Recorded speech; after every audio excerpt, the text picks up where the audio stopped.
নির্বাচনী প্রচারে বেরিয়ে আজ পশ্চিম মেদিনীপুর জেলার ঘাটালে এলেন ফিল্ম জগতের তারকা মিঠুন চক্রবর্তী। তিনি ঘাটালের বিজেপি প্রার্থী শীতল কপাটের সমর্থনে র্যালিতে যোগ দেন।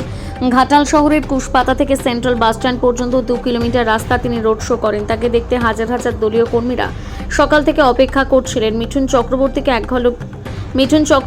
এক ঝলক দেখার জন্য সাধারণ মানুষের উন্মাদনা ছিল ভীষণ। রাস্তায় দুই ধারে তাদের প্রিয় তারকাকে হাত নেড়ে অভিবাদন জানাতে দেখা গেল প্রবল রোদের মধ্যে।